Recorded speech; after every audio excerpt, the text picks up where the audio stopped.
আসসালামু আলাইকুম প্রিয় বন্ধুরা কেমন আছেন? আমি আলহামদুলিল্লাহ ভালো আছি। কেবিজি ব্লগে আপনাদের আবারও স্বাগতম। আমি আপনাদের সাথেই আছি। তো প্রিয় বন্ধুরা আমি আজ আপনাদের নিয়ে চলে এসেছি কুষ্টিয়া শহর শিলাইদহ। হ্যাঁ, আজ ২৫শে বৈশাখ রবি ঠাকুরের জন্মবার্ষিকী উপলক্ষে কুষ্টিয়া শিলাইদহ কুঠির বাড়িতে রবীন্দ্র জয়ন্তী অনুষ্ঠান হচ্ছে। আর সেটাই আপনাদের দেখাতে আজ আমি আপনাদের নিয়ে যাচ্ছি কুষ্টিয়া শিলাইদহ রবি ঠাকুরের কুঠি বাড়িতে। তো প্রিয় বন্ধুরা এটা কুষ্টিয়া বাস টার্মিনাল। এখান থেকে বাসে চড়েই আমি যাব রবি ঠাকুরের কুঠি বাড়িতে। এখান থেকে বাসে চড়ে আমি আগে যাব আলাউদ্দিন মোড়। তারপরে ওখান থেকে যে কোনো কিছুতে করে আমি চলে যাব কুষ্টিয়া কুঠির বাড়ি। এরই মধ্যে আমি বাসে উঠে পড়লাম। তো বাসে করে আমি যাচ্ছি আলাউদ্দিন মোড়।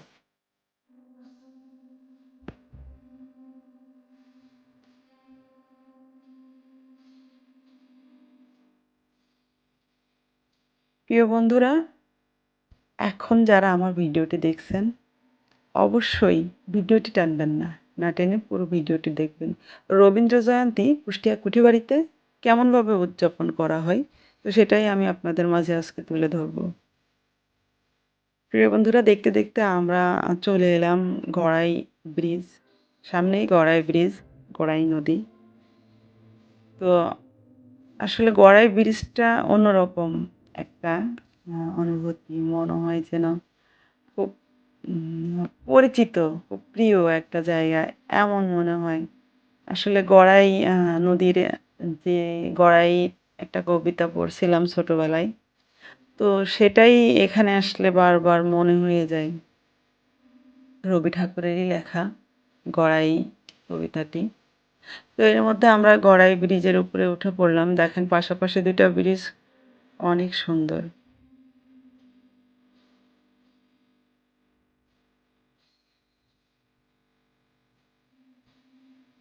তো প্রিয় বন্ধুরা এর মধ্যে দেখতে দেখতে আমরা গড়াই ব্রিজ পার হয়ে আসলাম।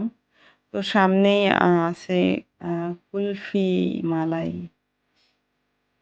ঠান্ডার দিনে আইসক্রিম তো খুবই মজা, তার উপরে যদি হয় কুষ্টিয়ার বিখ্যাত কুলফি। তো আপনারা অবশ্যই রাস্তায় আসলে কেউ মিস করবেন না। দেখবেন গড়াই ব্রিজ পার হয়েই হাতের বাম দিকে কুলফির বাজার।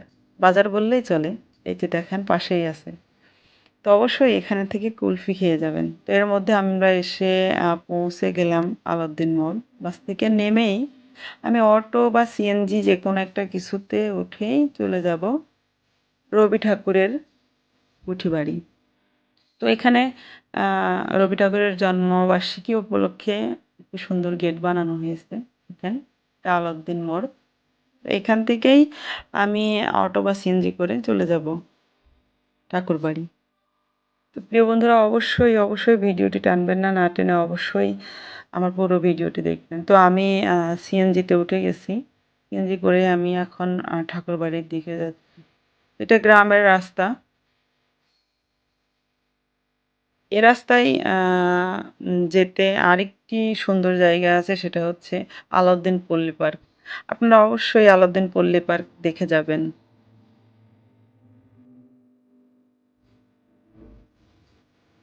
তো আলাউদ্দিন পল্লী পার্কের ভিডিও আমার চ্যানেলে দেওয়া আছে। অবশ্যই আপনারা সেখান থেকে দেখে তারপরে আসবেন। জায়গাটা কিন্তু অনেক সুন্দর।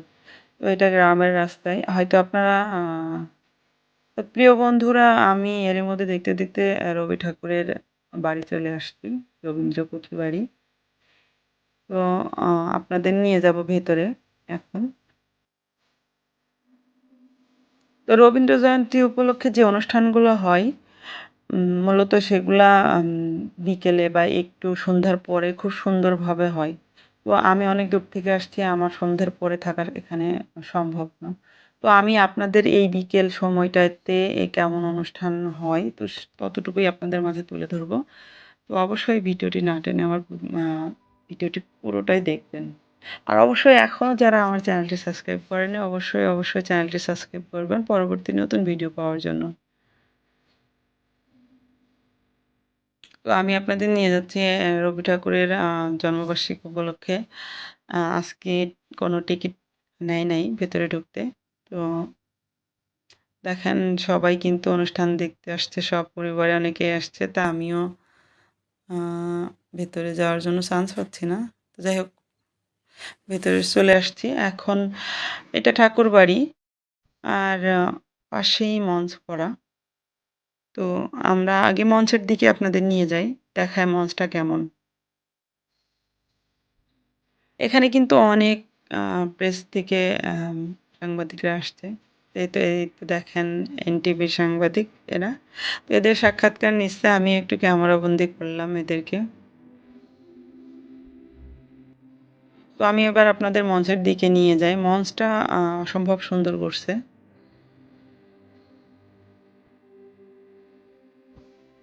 তো অ আসলে যে আম রবি ঠাকুর ২ বাংলার কতটা প্রিয় সেটা এগুলা না দেখলে বোঝা যাবে না। সে মারা গেছে ১৬৩ বছর হয়ে গেল। দেখেন তাকে কিন্তু জাগিয়ে রাখছে এইভাবে প্রতিটা মানুষের ভেতরে, ভেতরে।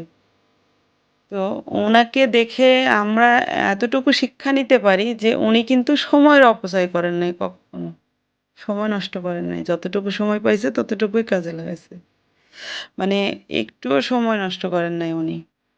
এটার দিকে যদি আমরা একবার তাকাই তাহলে কিন্তু মানে অনেক কিছু ভাবার আছে। দেখেন উনি এত গল্প, সাহিত্য, কাব্য, কবিতা, গান অসহস্র লিখে গেছেন। কিন্তু উনি যদি সময় নষ্ট করতো তাহলে কিন্তু কখনোই কিছু করতে পারত না। না আমরা কিন্তু সময়টা খুব অপচয় করি। তো যাই হোক আমি আপনাদের নিয়ে যাব ঠাকুরবাড়ির ভেতরটা। আসলে ভেতরটা না আমি আমার চ্যানেলের এর আগে আমি ঠাকুরবাড়ির ভেতরটা দেখিয়েছি আপনাদের। তো আপনারা যারা ভেতরটা দেখেন নাই তারা অবশ্যই আমার চ্যানেলের দেওয়া আছে। সেই ভিডিওটা দেখে নিবেন। তো আমি আপনাদের আজকে বাহিরটা দেখাবো। ঠাকুরবাড়ির বাহিরটা অসম্ভব সুন্দর। ভেতরটা যেমন সুন্দর, বাহিরটাও তেমন সুন্দর। তো গতবারের যে ভিডিওটা ওটা দেওয়া হয়েছে ওটা বাহির দিতে পারছিলাম না। কারণ ভিডিও লং হয়ে যেত। তো এজন্য আজকে বাহিরটা দেখাবো। দেখেন বাহির এটা। তো এখনো এটা প্রায় ২০০-২৫০ বছরের আগের বাড়ি। এখনো এত সুন্দর মানে এত সুন্দর একটা বাড়ি বলার মতো না। তো কুষ্টিয়া জেলায় যারা আছেন তারা তো অবশ্যই আসবেন। কুষ্টিয়া জেলার বাইরে যারা আছেন তারাও আসবেন। সবার দাওয়াত রইল কুঠিবাড়ি দেখার। এটা বাড়ির ব্যাক সাইড। দেখেন এখনো কতটা সুন্দর। রবি ঠাকুর নেই তার কোনো মানে এখানে তার কেউ নেই। এই বাড়িটার স্মৃতিমাখা।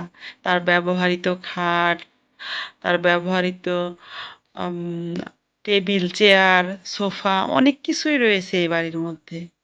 তো এটা পেছন সাইড বাড়ির। বাড়ির পেছন সাইডে একটা খুব মজার জিনিস আছে সেটা আপনাদের দেখাবো। এটা আমার খুব ভালো লাগে। আমি অনেকবার আসছি রবি ঠাকুরের এই কুঠিবাড়িতে। তো আমি আপনাদের খুব কাছ থেকে দেখাবো জিনিসটা। দেখেন এই পেছন সাইডে একটা সিঁড়ি আছে, লোহার সিঁড়ি। আমার অসম্ভব সুন্দর লাগে। তো এইটা দেখেন মানে আমার মনে হয় যে ইস! এরকম একটা বাড়ি যদি আমার থাকতো। মানে যদিও বা সেটা পসিবল না। আর কি বলে ফেললাম।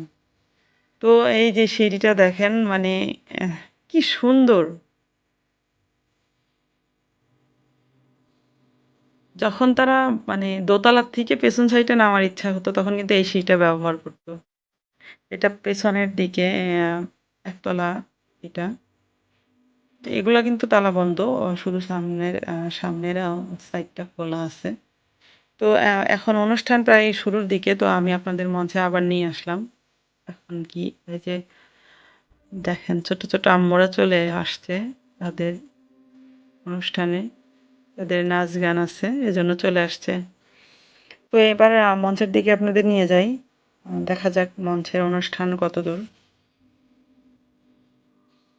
এরই মধ্যে শুরু হয়ে গেছে মঞ্চের কবিতা পাঠ দিয়ে শুরু হলো আজকের অনুষ্ঠান। তো তারই ১ম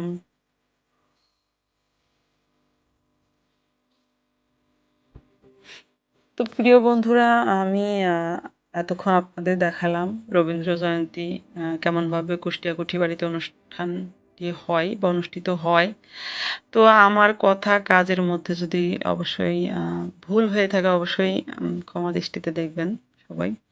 তো এখন হচ্ছে কাব্য। যদিও বা এগুলো আমি আপনাদের সেভাবে শোনাতে পারলাম না কারণ সাউন্ডটা খুবই বিকট ছিল। এজন্য আমি ভয়েসটা ওখানকার ভয়েসটা দিতে পারলাম না। আন্তরিকভাবে দুঃখিত।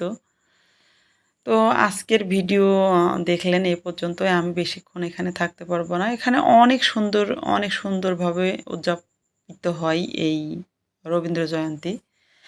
তো এরই মধ্যে বেঁচে থাকুক হাজার বছর ধরে রবি ঠাকুর প্রতিটা মানুষের ভেতরে। তো অবশ্যই বন্ধুরা আপনারা সবাই ভালো থাকবেন, সুন্দর থাকবেন, সুস্থ